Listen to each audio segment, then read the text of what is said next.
As duas bestas se tornam amigas. Este é o tópico da palestra de hoje à noite. E a pergunta agora é, quem são essas duas bestas? Qual o impacto que elas têm sobre nós? Nós só podemos compreender essas bestas se nós já estudamos Daniel, capítulo 7, onde os atributos dessas bestas são explicados para nós. O nosso foco não é Daniel capítulo 7, porque este é um seminário sobre o Apocalipse. Mas há um vídeo inteiro sobre este assunto. Em Daniel capítulo 7, os atributos do poder da besta são dados. Ali, ele é explicado como sendo um chifre, e em Daniel, o chifre é uma entidade política, um rei ou um reino. E esse poder seria diferente do primeiro, diferente de todos os outros reinos. Agora, se você estuda Daniel capítulo 7, você perceberá que os atributos dados ali serão retomados uma vez mais em Apocalipse capítulo 13. Então, o mesmo sistema será descrito num formato diferente, em Apocalipse capítulo 13.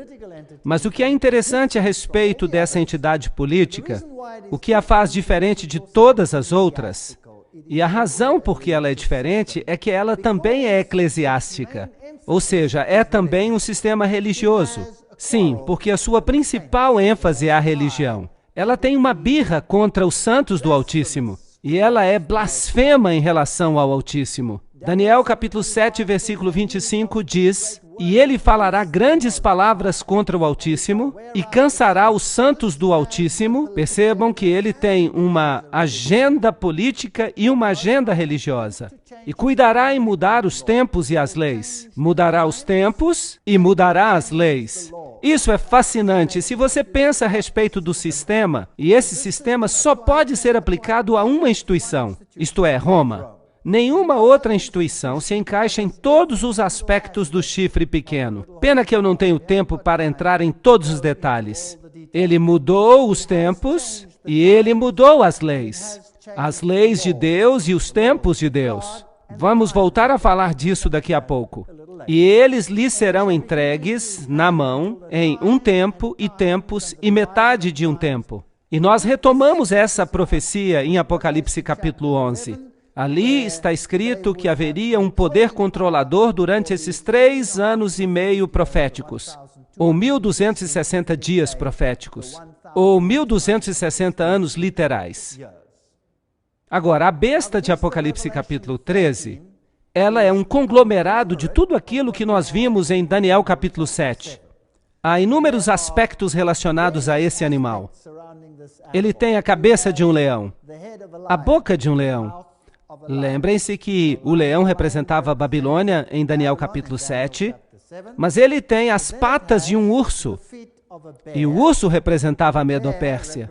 E ele tem também o corpo de um leopardo, e o leopardo representa a Grécia, ainda em Daniel capítulo 7. E então ele tem 10 chifres, e as 7 cabeças e os 10 chifres representam os 10 reinos que nós temos em relação aos animais ali de Daniel capítulo 7. E também os dedos da estátua de Daniel capítulo 2. Então esta é uma besta conglomerada.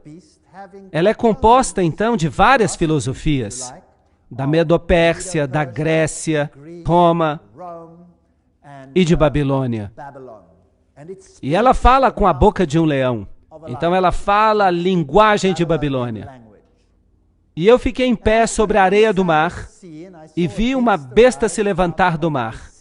O mar, isto é, nações, multidões, povos. Então ela sai das águas, ela sai do meio das nações. E tem 7 cabeças e 10 chifres. E sobre os chifres 10 coroas. E sobre as cabeças o nome de blasfêmia. Aí está uma ligação com Daniel capítulo 7, esse poder blasfemo que se levanta contra o Altíssimo, sai do meio das nações. E em Daniel capítulo 7 nós vemos que ele sai ali de Roma e do Império Romano, e especialmente do Império Romano Ocidental. E a sua influência se espalha em todo o mundo. E a besta que eu vi era semelhante a um leopardo.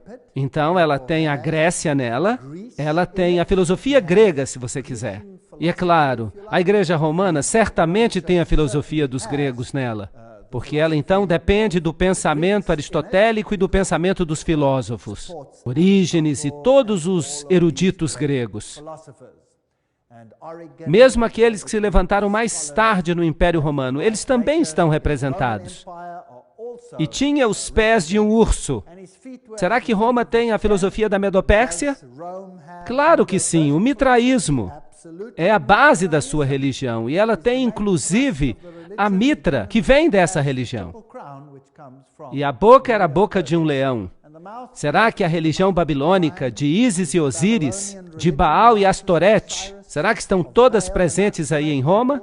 E a resposta é sim. Vejam que o leão era um símbolo de Babilônia, mas a parte triste da história é que o dragão lhe deu o seu poder, e o seu trono e grande autoridade. Apocalipse 13, 1 e 2. Esse capítulo nos conta essa triste história, que por trás desse poder está o dragão. E o dragão nada mais é do que o próprio demônio. Apocalipse 12, 9 identifica o dragão como Satanás, mas Satanás opera através de agentes humanos. Em Apocalipse 12, o dragão, operando através de Roma pagã, tentou destruir a Jesus. Foi um oficial romano que tentou matar o menino Jesus, um governador condenou a Jesus, um carrasco crucificou a Jesus, o emblema de Roma selou a sua tumba e um sentinela guardou a sua tumba. Então percebam aí os aspectos romanos. E lhe foi dada uma boca que falava grandes coisas e blasfêmias. Então, essa entidade religiosa e política, ela blasfemaria contra Deus. E poder lhe foi concedido para continuar durante 42 meses.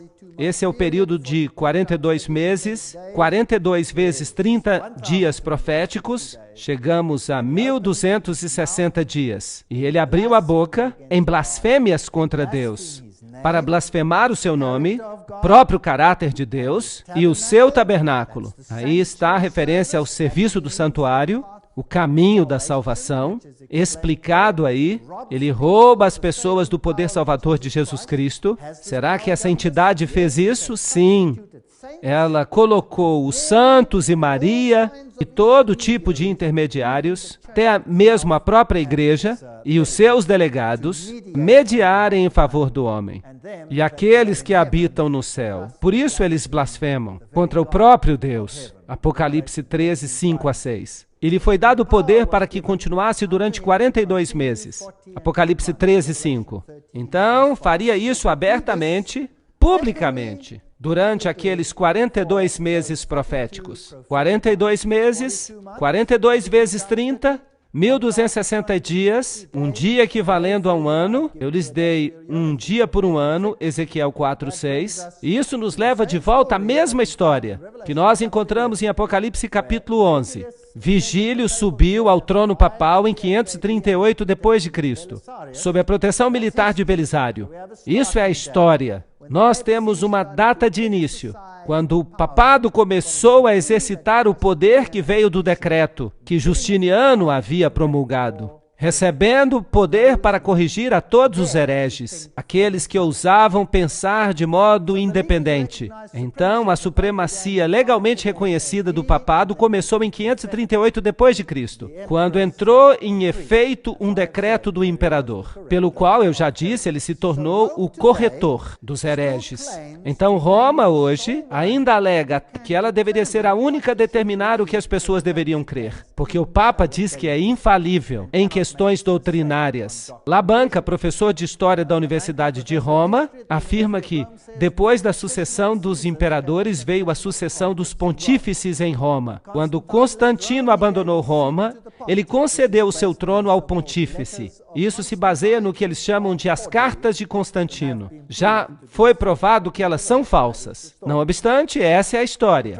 A transferência da residência do imperador para Constantinopla foi um triste golpe no prestígio de Roma. E naquele momento poder-se-ia prever o seu declínio rápido, mas o desenvolvimento da igreja e a crescente autoridade do bispo de Roma, do Papa, lhe deram um novo fôlego de vida e fizeram dela, de novo, desta vez, a capital religiosa do mundo civilizado. Essa é a história romana de Abbott. Isso é um fato, história. A Bíblia diz, e lhe foi concedido fazer guerra contra os santos e derrotá-los. E poder lhe foi concedido sobre todas as tribos e línguas e nações. Aqui está uma declaração profética, que esse mundo controlaria que parte do mundo? Todo o mundo. Então, poder lhe foi concedido sobre os santos durante o período de 1260 anos, e esse poder conseguiu conquistar o mundo inteiro. A história de Stanley afirma o seguinte: os papas preencheram o lugar vazio dos imperadores de Roma, herdando seu poder, prestígio e títulos do paganismo. Constantino deixou tudo para o bispo de Roma. Isso não é inteiramente verdade. O papado nada mais é do que o fantasma do falecido Império Romano, que senta coroado sobre o seu túmulo. Então nós temos um imperador. Ele tem até o título de Pontifex Maximus, que costumava pertencer ao imperador de Roma. De fato, o Papa se tornou imperador de Roma. Está escrito no Western Watchman que a igreja perseguiu. Sim, a igreja não nega isso, que ela promoveu perseguições, que ela usou as penas mais severas, até mesmo a pena de morte. Ela executou essas penalidades, como se tivesse sido ferida de morte. Então, há aqui uma ferida mortal, e a sua ferida mortal foi curada. E uma parte do mundo ficou maravilhada após a besta. Oh, não está escrito assim. Está escrito, todo mundo se maravilhou após a besta. Agora, esta declaração aqui é muito interessante. Eu vi uma de suas cabeças como se ela tivesse sido ferida de morte. Algumas traduções dizem, parecendo ter uma ferida mortal. Há uma diferença entre parecia ou como se fosse e tinha uma ferida mortal? Sim ou não? Sim. Parecia ter uma ferida mortal. Mas parece que isso foi só para enganar. Apenas uma imitação de Jesus Cristo. Porque a palavra anticristo significa em lugar de Jesus Cristo. Então, sigam a linha de raciocínio. Esse sistema se colocou no lugar de Jesus como mediador. Agora, esse sistema perdoa os pecados. Esse sistema lhe dá um novo fôlego de vida. Abre as portas para o céu ou para o inferno. E esse sistema recebe uma ferida e passa por uma ressurreição. É uma contrafação de Cristo. Parece, então, ter uma ferida mortal. Então, trata-se do período de 1260 anos, de 538 a 1798. Uma das cabeças parece sofrer uma ferida mortal. Então, nesse período de tempo, ele parece morrer, mas ela não morre de fato. Ela simplesmente fica escondida. Mas como besta, ela morre, porque ela perde o seu poder político. E então ela vai receber de volta o poder político, e assim ocorre uma ressurreição. Ressurreição da besta. É isso que a Bíblia está dizendo. Então, em 1798, Berthier entra em Roma, ele dissolve o governo papal, Napoleão e o seu exército de maçons estabelecem um governo secular. Assim diz a Enciclopédia Americana. Berthier entrou em Roma no dia 10 de fevereiro de 1798 e proclamou a República, assim cumprindo essa profecia. Literalmente, a metade da Europa pensou que o veto de Napoleão seria obedecido e que o Papa e o Papado estariam mortos. Livro Papado Moderno, do reverendo Joseph Hickeby. Citar essa autoridade é quase que citar a Bíblia. Então, exatamente 1260 anos, o assassinato de um francês em Roma em 1798 deu aos franceses uma desculpa para entrar em Roma. A história eclesiástica diz que levaram o Papa para o exílio e a besta recebeu uma ferida mortal. E eu vi uma das cabeças como se tivesse recebido uma ferida mortal. E a sua ferida mortal foi curada. E todo mundo se maravilhou após a besta. Certamente isso não é possível. Nem todo mundo vai seguir o catolicismo.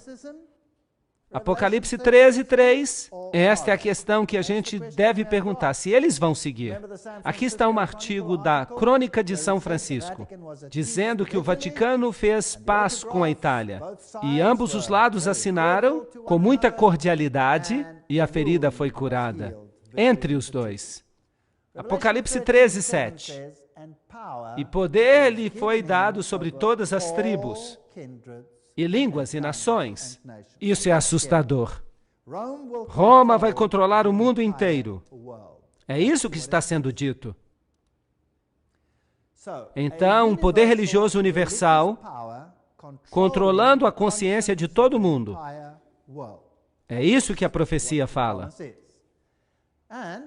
E eles adoraram o dragão. Se você seguir esse sistema, mesmo sem querer, você vai estar adorando o dragão, pois ele deu o poder à besta. Isso é um disfarce. Jesus Cristo foi substituído por esse sistema de anticristo, algo que ficou no lugar de Cristo. E adoraram uma besta. Então a besta recebe adoração. E é como se houvesse aqui um sistema de pai e filho, dizendo: quem é semelhante à besta? Quem é capaz de fazer guerra contra ela? Se você se opõe, você será destruído pela guerra?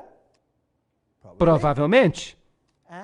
E abriu a sua boca em blasfêmia contra Deus, para blasfemar contra o seu nome e o seu tabernáculo. Nós já falamos sobre o tabernáculo, trata-se do ministério de Cristo e aqueles que habitam no céu. O próprio Deus sofre blasfêmias. Jesus é removido de seus escritos e todos que habitam sobre a terra a adorarão. Aqueles cujos nomes não se encontram escritos no livro da vida do Cordeiro, morto desde a fundação do mundo. Apocalipse 13, 4-8. Então vocês não acham que é importante que os católicos romanos devessem saber que eles pertencem a esse sistema e mesmo sem querer que eles cooperam com esse sistema e, portanto, adoram o dragão? Eu fiquei feliz por descobrir isso. Vocês não sabem que aqueles de quem vocês são servos, que vocês são servos daqueles a quem vocês obedecem, quer do pecado para a morte ou a obediência para a justiça. Romanos 6,16. Bem, se você obedece a esse sistema, então você faz parte dele. Pois tu disseste em teu coração: eu subirei ao céu, eu exaltarei o meu trono acima das estrelas de Deus. Eu serei semelhante ao Altíssimo. Satanás quer adoração. Então, se nós adorarmos o sistema, então nós estaremos adorando o dragão. O Papa já foi considerado o homem do ano. Eu acredito que os profetas são capazes de olhar através das correntes do tempo. O Billy Graham disse: ele será considerado na história o maior dos papas modernos. Fascinante. Ele, de fato, tem a vontade e a determinação de ajudar a humanidade por meio da espiritualidade. Talvez essa declaração deva ser corrigida. Deveria dizer espiritismo. Isso é maravilhoso, isso é bom. Eu sei que a dificuldade que os líderes têm com essas questões. Foi isso que disse o Dalai Lama. E essa história de blasfêmia? Em Apocalipse 13:6, diz que ele abriu a boca em blasfêmia. Daniel 7:25, diz que ele falará grandes palavras contra o Altíssimo. O que significa falar grandes palavras contra o Altíssimo? Há duas definições na Bíblia. João 10:33, e os judeus lhe responderam dizendo: não te apedrejamos pelas boas obras, mas por causa da blasfêmia, porque tu, sendo homem, te fazes semelhante a Deus. Então, se você diz, eu sou Deus, isso é uma blasfêmia, que se opõe e se exalta acima de tudo que é chamado Deus, ou que é adorado, de modo que, como Deus, se senta no templo de Deus, fazendo-se passar por Deus. 2 Tessalonicenses 2:4. Descrevendo o poder do anticristo, dizendo que é Deus e tomando o lugar de Deus. Ele perdoará os pecados, ele fará isso e muito mais. Então, a Bíblia define blasfêmia como sendo assumir as prerrogativas ou o poder que pertence apenas a Deus. Vamos ler algumas declarações papais. Do Dicionário Eclesiástico de Ferraris. O Papa tem uma dignidade tão grande, ele é tão exaltado, que ele não é um homem apenas. É como se fosse Deus e o vigário de Deus. Aqui está uma declaração papal em que ele alega ser Deus, assim como o imperador romano alegava ser Deus. O Papa Leão XIII diz: nós temos sobre a terra o lugar do Deus Altíssimo. Aqui está uma outra definição de blasfêmia. Lucas 5:21. E os escribas e os fariseus começaram a argumentar dizendo: quem é este que fala blasfêmias? Quem é que pode perdoar os pecados senão Deus apenas? Então, se você diz que você pode perdoar pecados, isso é uma blasfêmia, pois há um Deus e um mediador entre Deus e os homens, o homem Cristo Jesus. 1 Timóteo 2:5. Aqui vem um outro sistema. E o Papa diz, no livro Autoridade dos Concílios, todos os nomes que nas Escrituras são aplicados a Cristo, em virtude dos quais se estabelece que ele é o cabeça da Igreja, todos os mesmos nomes podem ser aplicados ao Papa. Então, o Papa toma o lugar de Jesus Cristo e alegam que o próprio Deus é obrigado a respeitar o julgamento dos seus sacerdotes e ou não perdoar ou perdoar de acordo com o fato de que eles dão ou recusam a absolvição. Primeiro vem a declaração do sacerdote. E Deus, então, assina embaixo. Então parece que os sacerdotes são mais elevados do que Deus. O sacerdote decide se você vai ser perdoado ou não. E Deus não tem nenhuma escolha senão obedecer aos seus sacerdotes. Isso não é patético? Esse é o tipo mais elevado de arrogância. Aqui está outra declaração. O pobre pecador se ajoelha aos pés do confessor. Ele sabe que não está falando a um homem comum, mas a um outro Cristo. Ele escuta as palavras, eu te absolvo dos teus pecados, e o horrendo fardo de pecados cai da sua alma para sempre. No livro Devo Ser um Sacerdote, são todas declarações da própria Igreja Católica. Quem tem ouvidos, escute. Aquele que leva em cativeiro, irá em cativeiro. Aquele que mata com a espada, deve ser morto com a espada. Aqui está a paciência e a fé dos santos. Apocalipse 13, 9 a 10. Agora, Daniel faz um acréscimo em relação a este poder. Ele acrescenta que ele cuidaria em mudar os tempos e a lei. Nós já falamos sobre isso. O papado mudou a lei de Deus. Tirou o segundo mandamento, transformou o quarto mandamento em terceiro mandamento, aplicou ao domingo em vez de ao sábado, e então dividiu o 10º mandamento em 2 mandamentos, de modo que o número 10 continuasse entre os mandamentos. Então ele mudou a lei. Será que ele mudou o tempo? Será que Roma mudou o tempo? Claro que sim. Que tempos Roma mudou? Mudou quase que tudo. Qual é o calendário que nós observamos? Nós usamos o calendário gregoriano. O calendário gregoriano. Quem é Gregório? Foi um papa. Por que Gregório mudou o calendário? Porque ele tinha que mudar os tempos. Percebem? Ele tinha que mudar os tempos. Hoje é um bom dia para a gente falar sobre isso, porque hoje é o dia da festa de Ishtar. Lamento, vamos dizer isso de um modo melhor. Hoje é a Páscoa pagã. E a festa de Ishtar e a Páscoa judia são duas coisas inteiramente diferentes. Não há uma coisa como a Páscoa pagã. A Páscoa judia era determinada pelas fases da lua. E os dias da Páscoa judia eram determinados pela lua nova. Então, quando vinha a lua nova, então os dias eram contados. E a Páscoa podia acontecer em qualquer dia. Ela não tinha que acontecer numa sexta-feira, ou num sábado, ou num domingo.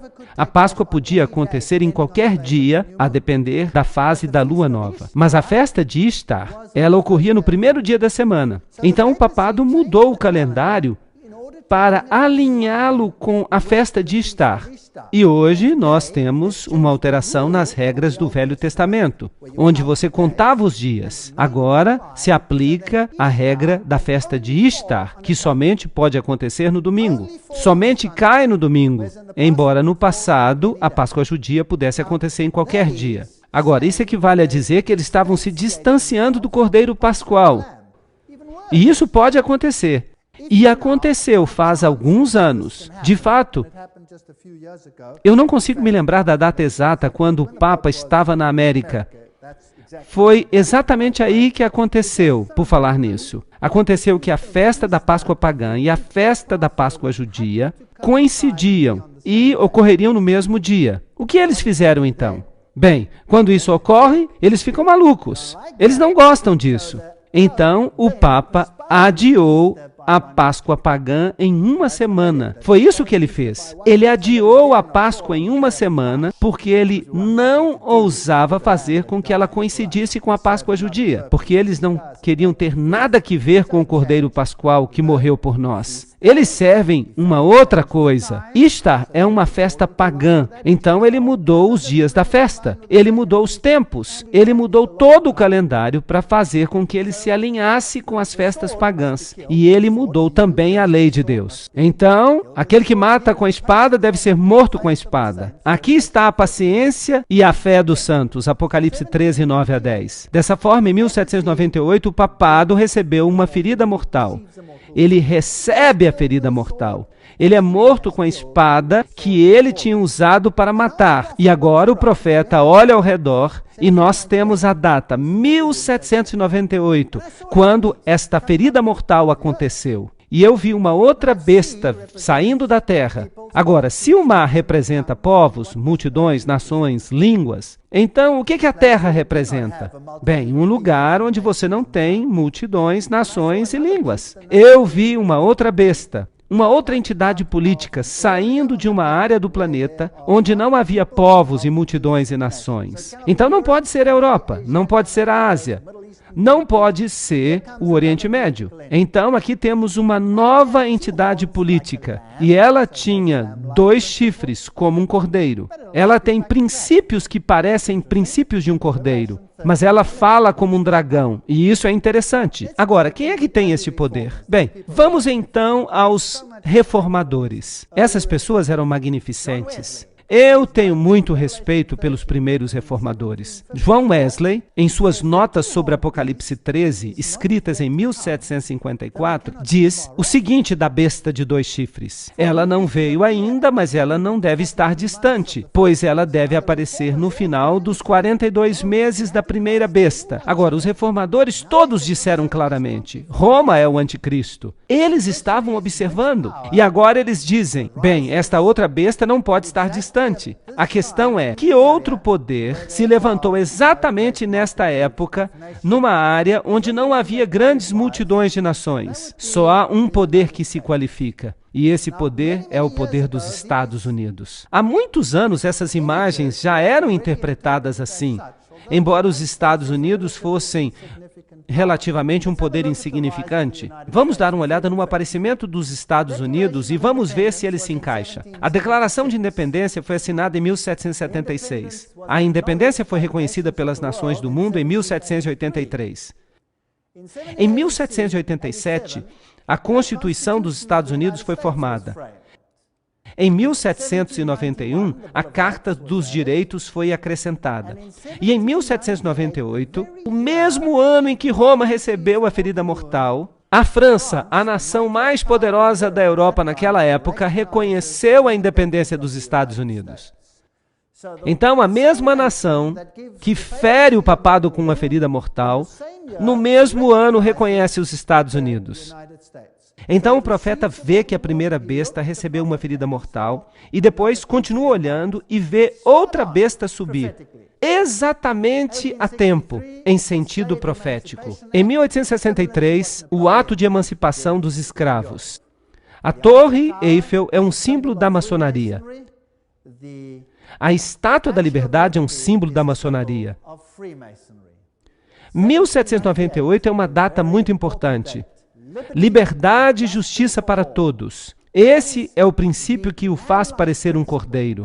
O dragão, um poder prévio, disse, tirem-nos da terra e enforquem-nos. É assim que o dragão fala. E é assim que o cordeiro fala. Aqui está um princípio semelhante ao de um cordeiro. O Congresso não fará nenhuma lei com respeito ao estabelecimento da religião, ou proibindo o seu livre exercício. Jesus disse a mesma coisa. Dai a César o que é de César e a Deus o que é de Deus. Jesus não veio para forçá-lo em suas decisões. Você pode escolher aceitá-lo ou rejeitá-lo, mas nenhum teste religioso será jamais exigido como qualificação para um emprego público nos Estados Unidos. Nós consideramos que estas verdades são autoevidentes, que todos os homens foram criados iguais, que lhes foi concedido pelo Criador certos direitos inalienáveis. E entre estes se encontram a vida, a liberdade e a busca da felicidade. Princípios semelhantes aos de um cordeiro. Mas esta Constituição terá que ser mudada se é para que haja legislação religiosa e até perseguição. A Constituição deverá ser abandonada. Nós nos movemos de uma república para uma democracia. Os Estados Unidos não eram uma democracia, era uma república. Você podia escolher, mas há uma vasta diferença entre uma república e uma democracia. Percebam que se 10 lobos e um cordeiro têm que votar a respeito do cardápio do almoço, o cordeiro acabará sendo o cardápio do almoço numa democracia. Porque são 10 contra 1, mas uma república tem princípios inteiramente diferentes dos de uma democracia. A Constituição é central numa república. E você não pode simplesmente votar. Mas isso parece que mudou. A Bíblia diz em Apocalipse 13:11, ele fala como dragão. Agora, o dragão deu ao primeiro poder o seu trono e grande autoridade. E ele é usado para quê? Para blasfemar a Deus e para perseguir os santos. Não foi isso que ele fez? Vocês creem que o mesmo poder começará a fazer a mesma coisa? Acham que isso é possível? Apocalipse 12:17 diz, então o dragão se irou contra a mulher e foi fazer guerra contra o restante da sua semente, aqueles que obedecem os mandamentos de Deus e têm o testemunho de Jesus. Se você se apega à palavra de Deus e àquilo que os profetas disseram, e se você obedece aos mandamentos de Deus em vez de aos mandamentos dos homens, será que você vai ficar encrencado com o dragão? Então, ele fala como dragão. Mas como é que o dragão fala? Vamos perguntar como Roma falava. Aqui está um texto do Papa Pio IX, dado em 1864. O Estado não tem direito de deixar o homem livre para que ele escolha a religião que ele considera verdadeira. Muito bem, aqui está a linguagem do dragão. A igreja tem o direito de exigir que a religião católica seja a religião do Estado, com a exclusão de todas as outras. Amaldiçoados sejam aqueles que defendem a liberdade de consciência e de culto, e aqueles que afirmam que a igreja não possa utilizar da força. Essa é a linguagem do dragão. A Igreja Católica Romana deve exigir o direito de liberdade apenas para ela. Civiltà Católica. É uma declaração católica. A Igreja Católica Romana deve dar o seu voto com o propósito de garantir o domínio católico neste país. Mundo Católico, julho de 1870. Essa é a linguagem do dragão. Mas Apocalipse 13:12 diz, exercita toda a autoridade da primeira besta diante dela. Então, significa que ela fará as mesmas coisas que ela fazia no velho mundo. O que ela fará então? Fará com que a terra e todos que habitem nela, todo o mundo, que adorem a primeira besta. Ahá! Agora, como é que você força alguém a adorar a primeira besta cuja ferida mortal foi curada? Como é que você força, pela legislação, alguém a adorar a primeira besta? A única forma de fazer isso é através de leis que governem a consciência. Não está certo? Então, se a primeira besta tem regra ou regras e diz que este é o padrão que eu quero implementar, e eu digo, bem, eu não quero ter nada que ver com isso.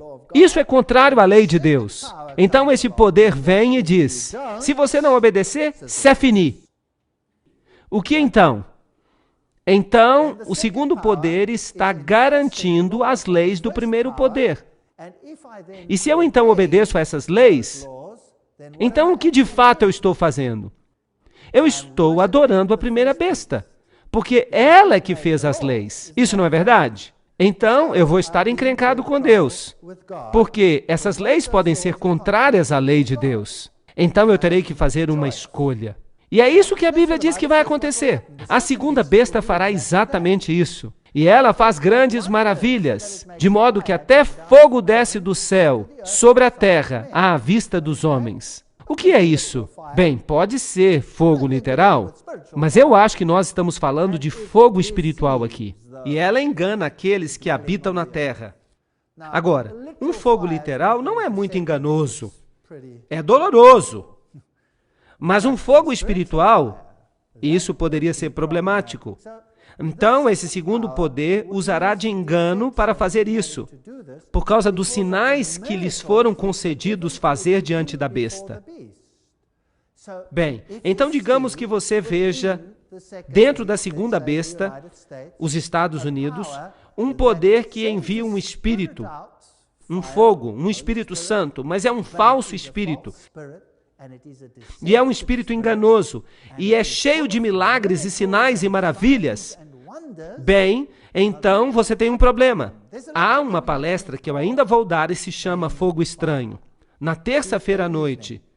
O que quer que você faça, não perca essa palestra. Eu vou mostrar a vocês o fogo estranho, do tipo que você não vai querer acreditar, que lhes foram concedidos fazer diante da besta, dizendo àqueles que habitam sobre a terra que eles devem fazer uma imagem à besta que tinha sido ferida pela espada e viveu. Como é que você faz uma imagem para algo? O que é uma imagem? Uma imagem é algo que se parece com o original, não é verdade? Se eu olho num espelho, o que eu vejo? Eu vejo uma imagem, alguma coisa que se parece comigo, certo? Não sou eu, é apenas uma imagem, mas se parece comigo. Agora, com que se parecia a primeira besta? A primeira besta era um poder religioso usando o Estado para enfatizar as suas doutrinas, não é verdade? Agora, se a segunda besta se torna um poder religioso usando o Estado para enfatizar suas doutrinas, mas essas doutrinas são doutrinas da primeira besta, de Roma, e eles estão forçando que o mundo inteiro obedeça a Roma, então eu não estaria encrencado? Claro que sim, mas é isso mesmo que a Bíblia diz que vai acontecer. A segunda besta fará leis e as colocará em vigor, como a primeira fazia, assim criando uma imagem, algo que se parece com a primeira besta. E eles colocarão essas leis em vigor. E ela tinha poder para conceder vida à imagem da besta. Então essa será uma entidade política muito poderosa, para que a imagem da besta pudesse falar, de modo que aqueles que se recusassem a adorar a imagem da besta fossem mortos. Vocês acham que os Estados Unidos têm poder para dizer, se o seu pequeno país não me obedecer hoje, eu vou destruí-lo? Sim ou não? Eu acho que sim. Ele tem poder de fazer isso. E ele certamente o fará. E ele certamente tem feito isso ultimamente. Apocalipse 13:15. Agora, não é interessante, conforme nós vimos ontem, que mesmo na arquitetura, um é a imagem do outro? Isso não é fascinante? Então, este fascinante edifício e todas as suas leis e estatutos que são protegidos pela Constituição, aqui a primeira besta, aqui um sacerdote indo ao Vaticano, e aqui está a guarda suíça representando o Estado protegendo a igreja. Aqui você vê o Papa com todas as bandeiras das nações ao redor dele. Será possível que as nações fiquem ao redor dele de modo aleatório? Como será que o Papa vai mudar o mundo? A revista Esquire diz que ele certamente vai mudá-lo. Este foi o Papa mais carismático de todos os tempos. E o Ronald Reagan foi o presidente que começou a fazer um pacto com ele. Ele começou a alterar a Constituição dos Estados Unidos. Harry Truman tentou fazer isso em 1951, mas ele sofreu com isso. Ele foi atacado do púlpito do seu próprio pastor quando ele quis reconhecer o Vaticano. E ele deixou essa ideia. Mas Ronald Reagan, sem problema, ele conseguiu fazê-lo. Mesmo o próprio pastor batista do presidente em Washington denunciou a ideia do púlpito quando Truman tentou executá-la. Aqui está um sinal maçônico. Lembram-se do dedo na boca? O que isso significa? É o sinal de Horus. Silêncio, algo secreto. As mãos postas também significam algo. Somente o presidente Ronald Reagan e o Papa estavam presentes na Biblioteca do Vaticano naquele dia. Um de seus primeiros objetivos como presidente, falou Reagan, era reconhecer o Vaticano como Estado e fazer do Vaticano seu aliado. Isso é contrário à Constituição americana.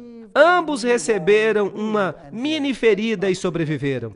Isso não é significativo, é apenas interessante. É como se a imagem estivesse seguindo a besta. João Paulo está triunfante. Aqui nós temos um outro sinal. Nós temos Gorbachev e o papado juntos, trocando presentes. A festa já tinha acabado. O comunismo já tinha servido o seu propósito. Ele podia desaparecer. E o homem estava sem país. Aqui está uma bela piada num jornal da África do Sul. O ovo é o comunismo. E está escrito, Maar has done niks inne. Não há nada aqui. Vejam que é uma piada para fazer as pessoas crerem de um modo ou de outro. E então, finalmente, quem receberia o crédito pela queda do comunismo?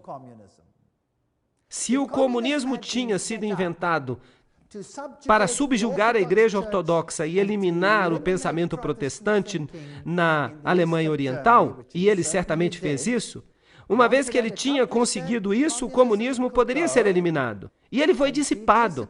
E quem recebeu crédito por isso? O Papa recebeu crédito por isso.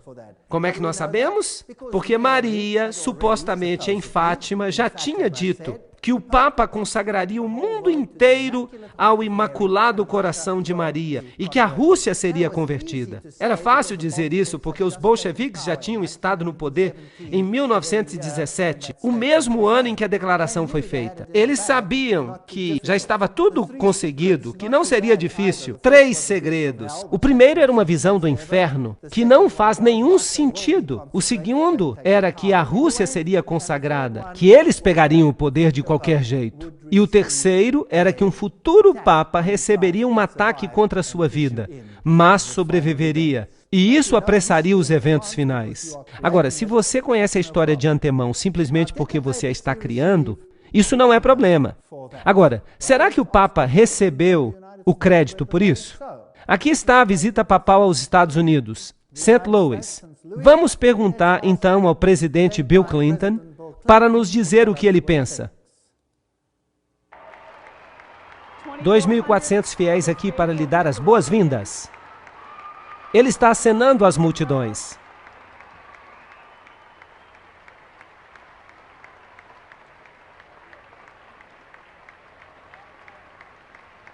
O arcebispo Regali está junto com o Papa enquanto ele aperta as mãos da primeira-dama. Nós o honramos por ajudar a levar avante uma revolução de valores em espírito na Europa Central e na antiga União Soviética, libertando a milhões de pessoas para viverem segundo sua consciência e nos libertando do constante temor da guerra nuclear. Vossa Santidade, em nome de todos nós que estamos aqui reunidos hoje, de fato, em nome de todo o povo de nossa amada nação, nós lhe damos as boas-vindas aos Estados Unidos. Senhores e senhoras, Sua Santidade, Papa João Paulo II, e o vice-presidente dos Estados Unidos e o arcebispo. Então, quem recebeu os créditos pela decadência da União Soviética? O Papa. Nós o honramos por libertar milhões. Este é um cumprimento interessante da profecia. Herman Melville disse, os Estados Unidos foram colonizados por pessoas de todas as nações. Todas as nações podem reclamá-lo para si. Nós não somos uma tribo estreita de homens. Não, o nosso sangue é como o dilúvio do Amazonas, composto de milhares de nobres correntes, todas despejando em um único lugar. Nós não somos uma nação, nós somos um mundo. E todo mundo se maravilhou após a besta. Lembram-se da questão com a qual começamos? Vocês acham que é possível que todo o país se sujeite ao Papa João Paulo, superestrela? Agora, essa igreja, a Igreja Romana, alega que é a mãe de todas as igrejas.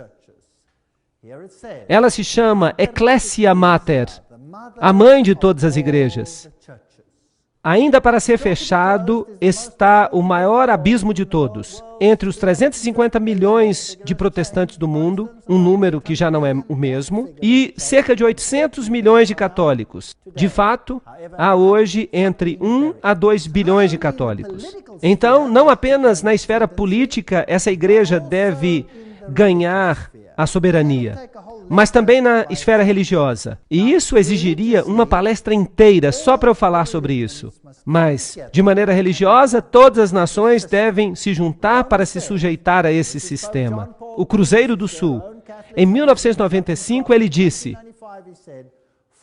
Por uma questão de unidade, todas as igrejas devem aceitar a autoridade papal. Bem, eu tenho notícias para vocês. Isso não inclui apenas as igrejas cristãs. Isso inclui todas as religiões do mundo todo.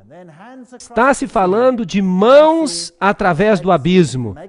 E o papado está propondo um acordo em nome da unidade cristã. E ela realizou grandes sinais, fazendo até que fogo descesse do céu à terra à vista dos homens. Apocalipse 13:13. Então, o segundo poder usaria agora a religião na tentativa de unir o mundo inteiro sob um único sistema. E eu pergunto, nos últimos anos, a religião se tornou um assunto importante nesse planeta, sim ou não? Aham! E que religiões estão representando a tese e a antítese? A cultura judeu-cristã está sendo contraposta à cultura islâmica. E das duas deve surgir uma síntese. Nós estamos vivendo numa época interessante. Apocalipse 13:14. Por causa dos sinais lhe foi concedido poder para agir em favor da primeira besta, enganando os habitantes da terra. Atos 2:3 diz, e eles viram como que línguas de fogo que se separavam e desciam sobre eles. Essa besta vai usar um tipo de fervor religioso supostamente pelo Espírito Santo, fazendo com que o fogo desça, um suposto derramamento do Espírito Santo sobre as pessoas. Será que o fervor religioso vai causar um conflito? Vocês acham que isso é possível? Uau, eu acho que nunca foi tão possível como agora. Bem, eu acredito que a Bíblia está sendo atual. A Bíblia nos diz que os Estados Unidos da América, que se levantaram no momento oportuno, cuidarão de mudar sua fala como de cordeiro para a fala como de dragão. Eles hão de se tornar um poder perseguidor, assim como foi Roma no passado. E assim, o mundo inteiro vai seguir a besta.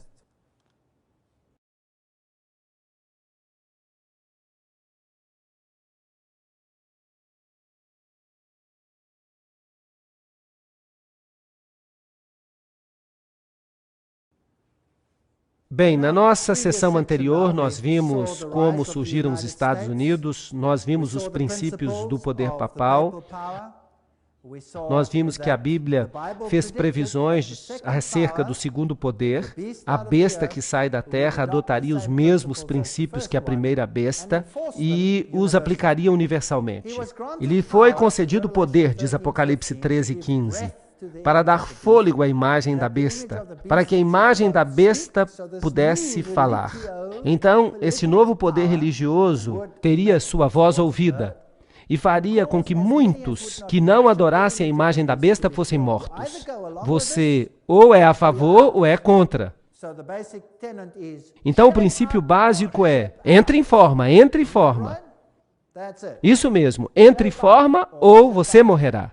Bem, você sabe que o presidente dos Estados Unidos está fazendo muito barulho acerca disso. Ele diz, ou você está do nosso lado ou está contra nós. Não é interessante? Igreja e Estado, eles vão operar juntos. Vai haver uma imagem a qual se prestará culto. Será que vai haver uma mudança na Constituição? O Grande Conflito, página 445. A imagem da besta representa essa forma do protestantismo apostatado que se desenvolverá quando as igrejas protestantes buscarem o auxílio do poder civil para a implementação dos seus dogmas. É um engano aplicar os procedimentos democráticos americanos à fé e à verdade. Revista Time, janeiro de 1995.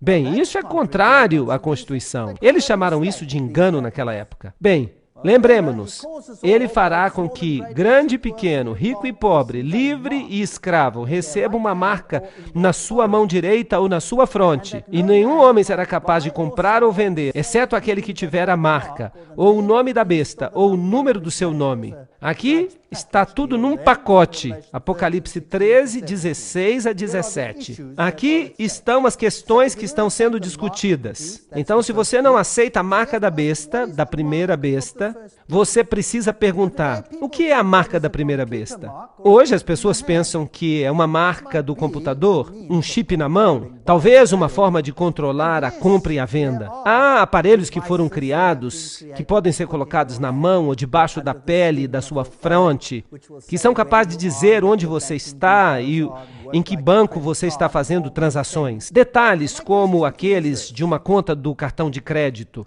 Mas a minha pergunta para vocês é esta. Será que o cartão de crédito consegue controlar a consciência? Sim ou não? Será que uma nota de dólar consegue controlar a consciência? Sim ou não? O que controla a consciência é uma marca, um aspecto distintivo, se você prefere, da primeira besta que é o catolicismo. Será que um chip do computador é uma marca distintiva do catolicismo? Será que o que nós estamos lidando é com doutrinas? Certamente nós estamos lidando com doutrinas. Será que Deus se preocupa se você pode comprar feijão? Ou será que Ele se preocupa com um código de barra? Será que você vai ficar fora do céu por causa disso? Ou será que Deus se preocupa se você está obedecendo a um poder terreno contrário à sua vontade? Será que Ele se preocupa com isso? Sim, trata-se de uma questão de lealdade. Sim, talvez haja um chip. Talvez eles o coloquem sobre a sua mão, talvez sobre a sua fronte. Não importa. Isso não é a marca da besta, porque a marca da besta já foi definida como catolicismo. Será que um chip do computador mudou a lei de Deus? Sim ou não? Será que um chip de computador perseguiu os santos? Será que um chip de computador mudou os tempos? Não. Comprar e vender, você vai somente poder fazer isso se você aceitar a marca da besta. Aqui está a sabedoria. Quem tem entendimento, calcule o número da besta, pois é número de homem, e o seu número é 666. É o número de quê? De um homem, não de uma lata de feijão do Walmart. Não é uma lata de feijão, é o número de um homem. Bem, aqui está um homem. Quais são as letras inscritas na coroa do Papa? E o que elas significam? As letras inscritas na mitra papal são essas, Vicarius Filii Dei, que em latim significam vigário do Filho de Deus. Então aí está, Vicarius Filii Dei. E se você fizer a conta numérica, se você contar os valores em algarismos romanos do nome, você vai chegar exatamente ao número 666. E não tem jeito de fugir disso. Durante um tempo, essa mitra desapareceu e as pessoas disseram, não havia esse título. Mas é claro que ela fazia parte dos artigos papais. Eles não podem negar que esse título existe. Um tríplice 6 simboliza a união com o erro. Em grego, você tem um valor numérico. A frase reino latino, em grego, quando se conta o valor numérico de suas letras, você obtém 666. A mesma coisa acontece com a igreja italiana, Italica Ecclesia, 666. O homem que fala latim tem todos os seus títulos oficiais escritos em latim. Todos eles dão 666. E isso é interessante. De modo que o sistema tem o número 666. O homem, o anticristo, Vicarius Filii Dei, vigário de Deus sobre a terra, significa literalmente, no lugar de Jesus Cristo. O papado diz, coloquem-me no lugar de Jesus Cristo, chamem-me de anticristo. Ele não poderia ter nos feito um favor maior, porque ele mesmo se identifica. A marca da besta. O que é a marca da besta? Primeiro, nós precisamos compreender a marca de Deus, o seu selo, o seu sinal. E eu vi um outro anjo subindo do Oriente, tendo o selo do Deus vivo. Vocês se lembram que nós falamos sobre isso quando nós falamos dos capítulos anteriores do Apocalipse? Ele clamou com uma alta voz, e lhe foi dado ferir a terra e o mar, dizendo, não firas a terra, nem o mar, nem as árvores, até que nós tenhamos selado os servos do nosso Deus em suas frontes.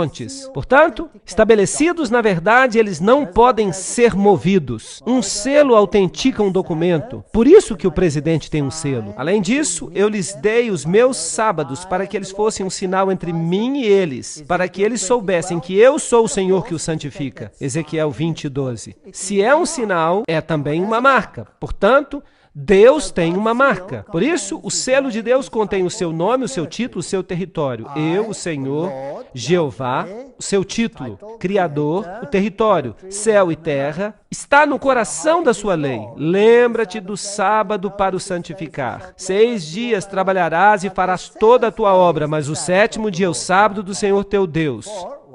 Porque em 6 dias, Jeová, o Senhor, o Criador, fez os céus e a terra. Por falar nisso, removam o sábado, como nós já dissemos antes, e toda a lei perde o selo da sua autoridade. A lei poderia ser de um Zé Ninguém, mas porque o sábado está aqui, toda a lei recebe a sua autoridade, nada menos, nada mais do que do Criador dos céus e da terra. Bem, e se você pegar essa lei e modificá-la? E se você colocar um selo diferente ali? O que você faz então? O que acontece então? Pois Satanás atacou o sábado, porque ele é o selo da lei de Deus. É a marca da autoridade que torna válida toda a lei. Lembram-se de Daniel 7:25? E ele cuidará em mudar os tempos e a lei. Bem, vamos perguntar ao Papa se ele fez isso. Neste livro do Papa está escrito: o Papa tem poder para mudar os tempos, para abolir as leis e para desfazer todas as coisas, até os preceitos de Cristo. Isso é muito arrogante. Ele pode fazer o que ele quiser. Não admira que ele tem o sinal de Horus na sua lapela aqui. Jesus Cristo é o mesmo ontem, hoje e para sempre, Hebreus 13:8. Jesus não muda. Então, como é que o Papa pode ter o direito de mudar a lei de Deus? O que especificamente é a marca da besta? Qual será o melhor modo de descobrir isso? O melhor modo não é perguntar? Por que nós não perguntamos então? Papa, qual é a sua marca? A marca da besta deve ser o sinal da autoridade da Igreja Romana. Não é verdade? Vamos perguntar a eles. Cardeal Gibbons. Claro que a Igreja Católica alega que a mudança foi sua ação. Mudar o sábado para o domingo. E o ato é uma marca de seu poder eclesiástico e de sua autoridade em assuntos religiosos. Aqui está. A Igreja está dizendo qual é a marca do seu poder. Há uma outra declaração interessante no registro católico de 1º de setembro de 1923. O domingo é a nossa marca de autoridade. A Igreja está acima da Bíblia. E esta transferência da observância do sábado é prova disso. Aí está, na cara de Deus. Nós, a Igreja, temos o poder de mudar a lei. Nosso selo de aprovação pode fazer isso. Nosso selo foi que mudou o dia de adoração. Por falar nisso, qual é o Dia Internacional de Adoração hoje? O domingo. É isso mesmo. Nos países muçulmanos, o dia de adoração é a sexta. Mas em que dia as lojas fecham? No domingo. É isso mesmo. Em Israel, é o sábado. Mas em que dia os bancos fecham? No domingo. E o ministro do Interior quer introduzir o domingo como segundo dia de descanso. Isso é interessante. Schafft endlich sin Weltregierung, diz o Papa. Continuem com isso, continuem com o governo mundial. Em sua viagem à Polônia, o Papa João Paulo denunciou o materialismo excessivo e a separação entre a Igreja e o Estado. E o que dizer da união entre Igreja e Estado, onde a Constituição americana os separa? Eu quero ouvir algum americano se levantar e gritar: deem-nos justiça, deem-nos decência e ao inferno com a Constituição. Isso estava no jornal The Catholic News, em 1963. Aqui está o ministro da Justiça dos Estados Unidos dizendo: a parede de separação entre Igreja e Estado é uma metáfora baseada numa história ruim. Essa é uma declaração horrível, uau! Uma metáfora que se mostrou inútil como guia para o nosso julgamento. Ela deveria ser franca e explicitamente abandonada. Ok, os Estados Unidos estão começando a falar como dragão, certo ou errado?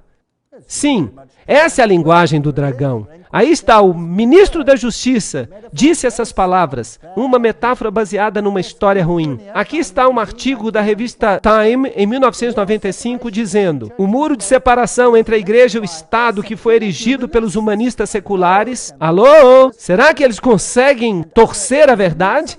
e outros inimigos da liberdade religiosa. Eu pensei que tivesse sido colocado ali pelos amigos da liberdade religiosa. Bem, esse muro caiu. Aqueles que se opunham às nossas opiniões agora são os novos fascistas. Agora, isso é interessante. Aqui está o bully chamando a tampa de preta. Isso não é fascinante? Agora temos um fascista chamando um fascista de fascista. Aí está o pensamento jesuíta dialético. É brilhante, é tão inteligente, porque somente um fascista pode fazer uma regra que comanda a consciência. E se você se recusa a obedecer a essa regra, porque você aceita uma outra regra, você se torna, por princípio, um fascista. Porque você está aceitando um regime totalitário, você está aceitando a Deus, mas eles estão aceitando um outro tipo de governo, e esse é o do Estado. O jornal St. Louis Post-Dispatch fala: à medida que o segundo século depois da Carta dos Direitos chega ao fim, a Suprema Corte está redefinindo o que a liberdade religiosa significará no terceiro século. De modo amplo, a nova abordagem da Corte ajuda as religiões convencionais, embora fira as religiões que são pouco convencionais. É melhor você entrar no barco, senão... E vai ficar pior. Eu estou trazendo notícias ruins, mas felizmente eu estou muito alegre a respeito disso. Vocês já notaram? E isso é uma coisa que as pessoas acham difícil de entender. Eu não estou alegre com isso. Eu não descobri isso. Eu não descobri. Eu sou apenas um papagaio repetindo o que outras pessoas já descobriram. Eu estou alegre é porque isso é o cumprimento da profecia. E quando a profecia é cumprida, isso nos informa quem está no controle. Quem está no controle? Deus está no controle. E quando isso se cumpre, eu sei que eu vou logo para o meu lar. E quanto mais depressa, melhor. Vão em frente, acabem logo com isso. Nós queremos ir para casa. Não queremos lágrimas, não queremos choros, não queremos crimes. Não queremos mortes ou estupros, não queremos coisas terríveis que acontecem com as crianças. Tudo isso vai passar. Não vamos precisar de chaves, não vamos precisar de nada. Vai ser ótimo. Parece claro, e isso é o ministro da Justiça falando, parece claro que por estas leis o Estado nos compele, sob a sanção da lei, a que nos abstenhamos de trabalho ou de recreação no domingo, por causa da opinião da maioria quanto a esse dia. Pela lei, o Estado torna o domingo um símbolo de respeito ou aderência. Pat Robertson disse: a próxima obrigação que um cidadão da ordem mundial de Deus deve a si mesmo é lembrar-se do dia de guarda para torná-lo santo. Esse é um mandamento que beneficia cada cidadão pessoalmente. As civilizações mais adiantadas se levantam quando as pessoas podem descansar e receber inspiração de Deus. As leis nos Estados Unidos que ordenam um dia de descanso foram anuladas como uma violação da separação entre igreja e Estado. Isso é um insulto direto a Deus e a seu plano. Somente aquelas políticas que se provam claramente seculares são reconhecidas. Esqueçam daquela Constituição estúpida que separa a igreja do Estado. Vamos fazer diferente. Vamos unir igreja e Estado. Vocês conseguem perceber uma imagem da besta aqui? Uau, isso é muito fascinante. Igreja e Estado trabalhando juntos, promulgando leis que vão honrar a primeira besta. Quem foi que mudou o sábado para o domingo? Foi a Igreja Católica Romana. Eles promulgaram o domingo. A quem eles estão honrando? A Roma. Eles estarão honrando a Roma. E então, o Sunday Times, 7 de maio de 1998. O Papa lança uma cruzada para salvar o domingo. Deixemos claro que não se deve trabalhar no domingo, porque no domingo se deve celebrar o dia do nosso Senhor. Ele escreveu toda uma encíclica.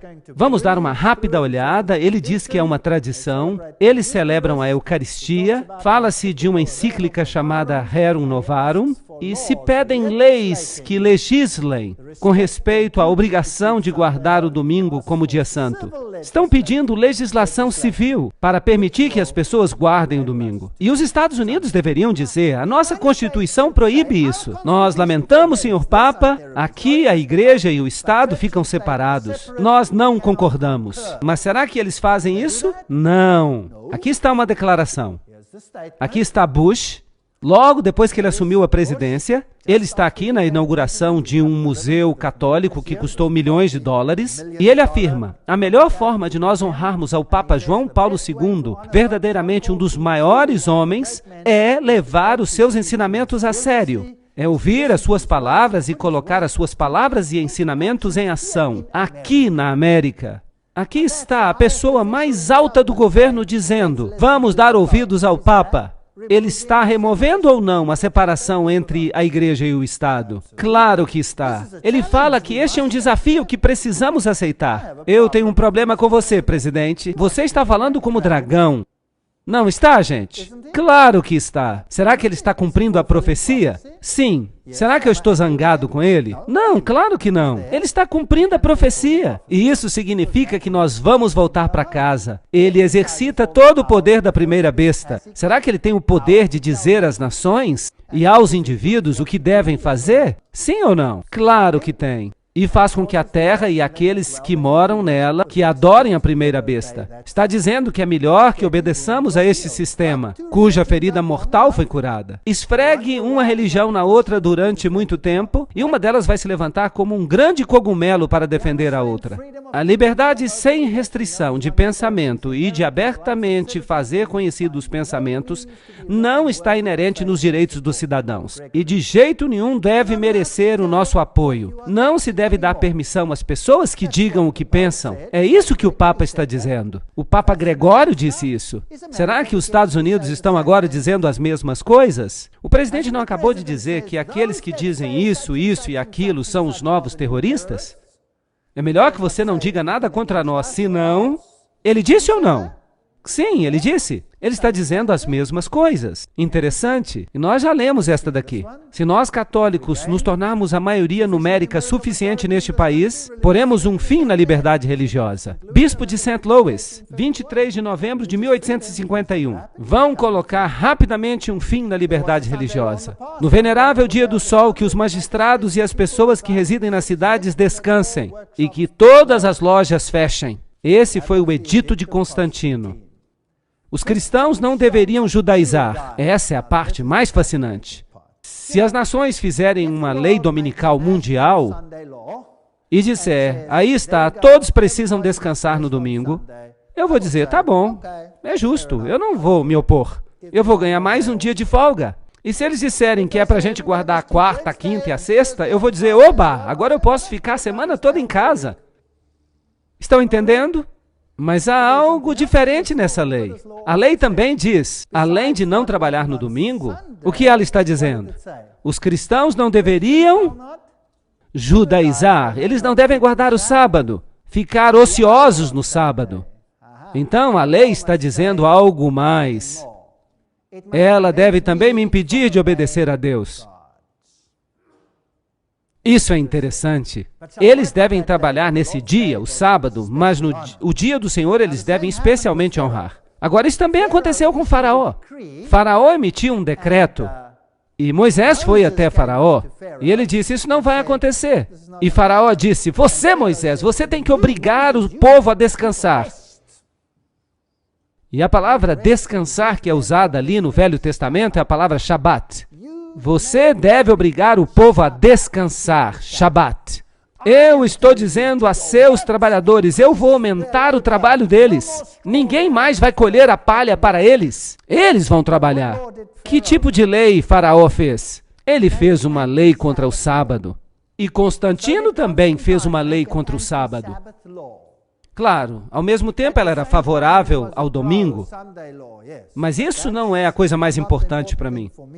A coisa mais importante aqui é que ele proibiu as pessoas de descansarem no sábado. E Faraó fez a mesma coisa. Agora, qual foi a resposta de Deus a Faraó?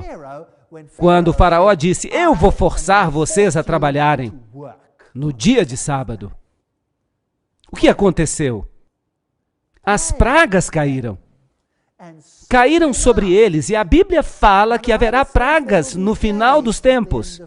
Elas vão cair sobre eles, certo ou errado? Os paralelos são absolutamente fantásticos. Desde a época dos apóstolos até o Concílio de Laodiceia, cerca de 364, a observação sagrada do sábado dos judeus continuou, como pode ser provado por muitos autores, mesmo a despeito do decreto do concílio contra ela. Vejam que os primeiros cristãos ignoraram os decretos papais, que o sábado continuou a ser guardado, não obstante o decreto do concílio contra ele, também pode ser percebido pelo fato que o Papa Gregório I escreveu contra os cidadãos romanos, proibindo qualquer trabalho feito no sábado. Isto é, no domingo, porque as pessoas continuavam trabalhando no domingo. Então, vejam que a igreja primitiva guardava o sábado. Agora, aqui está outro decreto interessante, proclamado pela primeira besta. No Sínodo de Toulouse, em 1163 d.C., foi emitido o seguinte decreto: os bispos e sacerdotes tomem cuidado e proíbam, sob pena de excomunhão,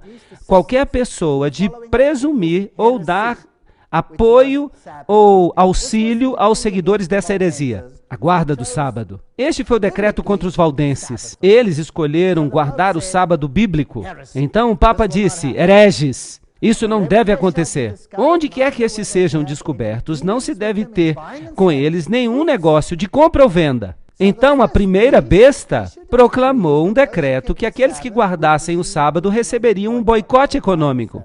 Não deveriam comprar ou vender, de modo que, privados do auxílio normal da vida, eles fossem compelidos a se arrepender dos seus maus caminhos. Quem ousar desrespeitar essa ordem, seja excomungado, que seja considerado um parceiro deles na mesma culpa. A todos que encontrarem, que sejam aprisionados pelos príncipes católicos e sejam punidos com a perda de todas as suas posses. Este foi um decreto católico romano. Você não pode comprar ou vender se você continuar a guardar o sábado, e nós vamos tirar tudo o que você tem de você. Mas será que os valdenses deram ouvidos? Não. E então qual foi a próxima coisa a acontecer?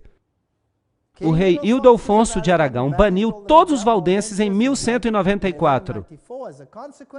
Essa foi a consequência. Enviaram os militares e os militares os dizimaram. Mataram a todos. Então houve uma lei dominical, houve uma lei contra o sábado incluída nela, não foi permitido que comprassem ou vendessem, e então um decreto de morte. Foi isso que a primeira besta fez. Será que a segunda besta vai se tornar parecida com a primeira? Acham que é possível? Será que a imagem vai fazer a mesma coisa? Parece que sim, porque o autor Harold Lindsell, editor da revista Cristianismo Hoje, ele diz que todo o comércio, incluindo os postos de gasolina, deveriam fechar aos domingos, por força de uma legislação por intermédio de oficiais que foram devidamente eleitos pelo povo. Estão pedindo a mesma coisa. A Bíblia prevê uma confederação de todas as religiões no futuro. Sim, nos Estados Unidos, tentando unir a igreja e o Estado. E as pessoas vão ser pegas num fervor religioso, por um suposto derramamento do Espírito, com sinais e maravilhas. E isso vai convencê-los de que Deus está com esse movimento. Está fazendo sentido? É assustador. Eu acho que é assustador.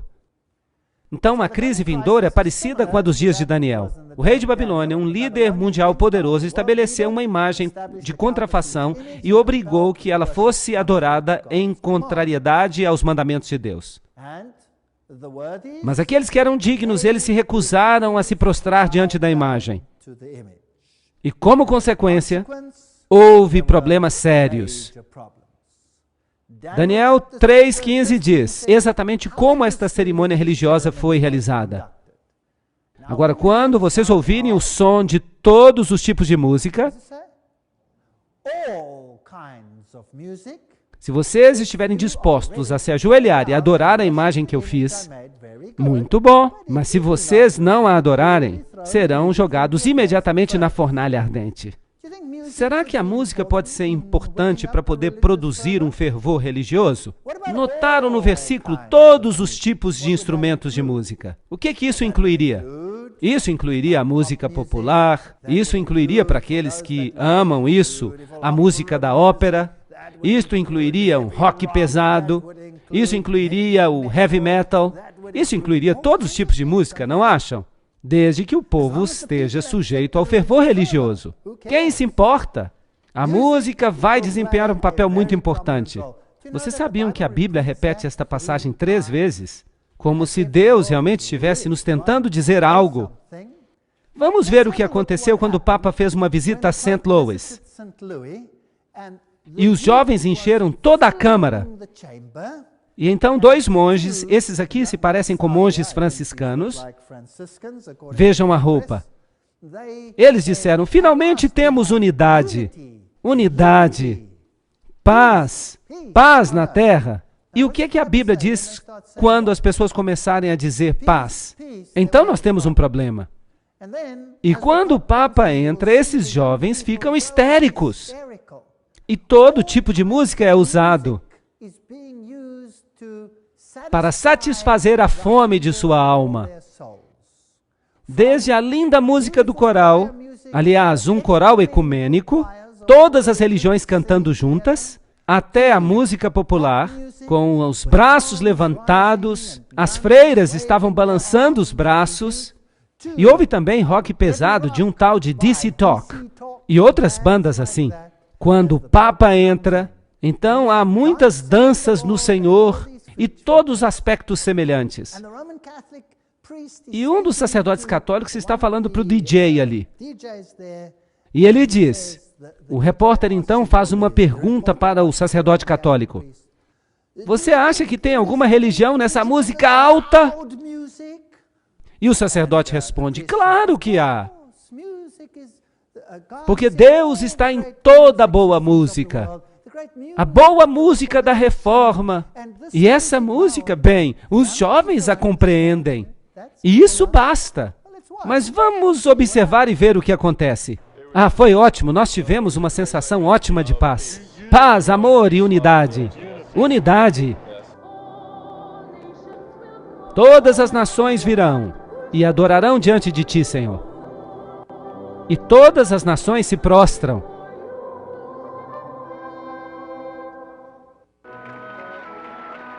A próxima nação.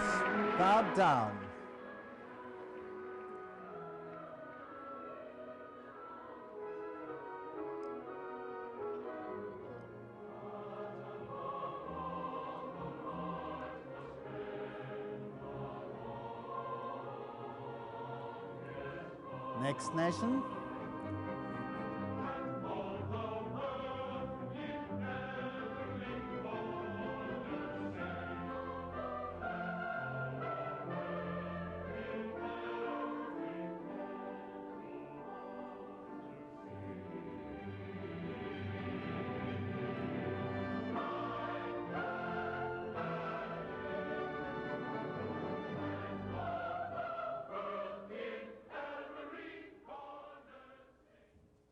Bem, neste pequeno clipe eu só mostrei para vocês as nações se prostrando. Se eu fosse mostrar tudo, nós ficaríamos aqui o dia inteiro. Representativamente, todas as nações do mundo vieram e se prostraram diante do Papa. A música e as outras questões que eu mencionei prepararam o palco para os jovens e para os velhos. Eu vou mostrar o resto do clipe numa outra palestra. Mas nós vamos continuar nesse caminho interessante. Então, o mundo está preparado para aceitar essa autoridade. Mas a Bíblia diz em Romanos 6,16, não sabeis que a quem obedeceis, vós vos tornais seus servos, quer do pecado para a morte, quer da obediência para a justiça. Então, se vocês obedecerem este sistema, e o papado já solicitou essas leis, ele já solicitou. O presidente americano já disse que vai obedecer às orientações do Papa. Porque as igrejas, elas estão clamando por uma legislação dessa natureza. No entanto, Jesus diz, vinde e me segui. Agora nós vimos a base de Apocalipse capítulo 13.